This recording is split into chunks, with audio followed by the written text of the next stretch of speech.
We've all seen it. The Dos Equis commercial with the most interesting man in the world. Now it seems that everything he does is too awesome to be real. What if I were to tell you that I know the person the most interesting man in the world character is based off of? Well, I do. His name is Nikolaus Kinskey. Even as a highly sought-after director, master puppeteer, and respected cryptozoologist, I'm guessing most of you, if not all of you, have never heard of this man. And that's all right. Kinskey is a deeply personal man, as I've only met him a few times myself, and I'm considered one of his closest friends. But every time was like a new, eye-opening experience, almost like I'd never met him before. It was constantly jaw-dropping story after jaw-dropping story. I'd never been so amazed by a person in my entire life. Let's go back and look at a brief history of how Nikolaus Kinskey became the most interesting man in the world. Nikolaus Kinskey was born in 1927 in the slums of Krakow, Poland, to Gertrude Kinskey. Kinskey's mother was a 16-year-old prostitute and was not prepared to raise a child at that time. His father, who was out of his life from the beginning, was a compulsive gambler and the town drunk. Nick never really got the chance to know his father, as he passed away when Nick was 3.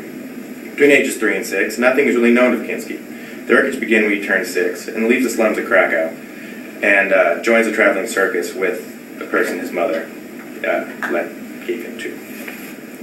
Not long after Nick joined the circus, news reached him that his mother had been killed walking the streets of Krakow. Charges were never filed. Shaken both mentally and physically, Nick quit his job and spent several years rubber tramping around Europe, making a living off of petty crimes. He lived this way until 1935, when he was arrested for petty theft. After he was released, he was taken in by a German puppet master by the name of Otto Helfpepper. Otto soon adopted Kinskey and taught him puppetry, one of his most beloved lifelong passions. At age 12, Kinskey was informed that Otto was killed in a freak accident while performing at the University of Dusseldorf. After this, Nick went back into the dark. All that is known is between ages 12 and 17. Kinskey was living and going to school at the German Orphanage for Troubled Youth. At 17, Kinskey enrolled at the University of Dusseldorf, the same university where his adopted father was killed 8 years earlier. It was during his time at the university that Nick was introduced to his second lifelong passion, cinematography.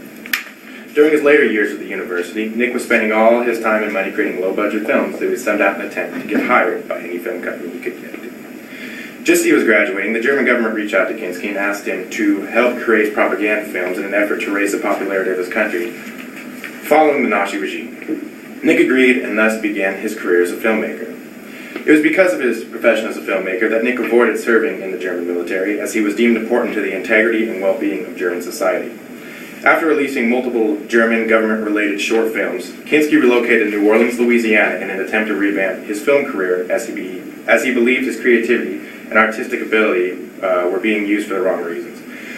Between 1946 and 2009, Kinskey wrote and directed over 200 indie films. His big break didn't come until 2011, where at the age of 84, he was approached by Miramax Films to create a film starring Tom Cruise and Nicolas Cage.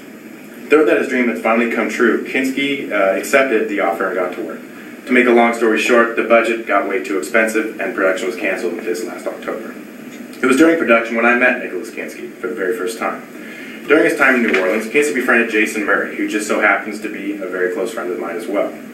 Kinskey was looking for assistance for his new film, and Murray recommended me. I spent my entire summer in New Orleans helping on set. It was quite the experience. This is when I learned about Kinskey's amazing life that I just told you about. Every evening after filming, me, Jason, Kinskey, Cage, and Cruz would sit around sharing a few beers and laughs as Kinskey would tell us different chapters of his life stories, but using none other than his beloved handmade Bavarian puppets that were passed down to him after his adopted father's death. We would sit there all night and listen to the stories. During the stories, the only time I ever saw Kinskey smile. He is a stone wall of a man who never really shows his emotions, but when he had an audience, a different side of him came out. This is when it hit me. Even at 84, Kinskey was truly happy. Happy because he was finally achieving his dreams. Even through all the pain and suffering, he achieved his dreams because he never gave up. He taught me that no matter how terrible your life seems, never give up, because one day, no matter how old you are, if you put in the work, you will achieve what you originally set out for. Thank you.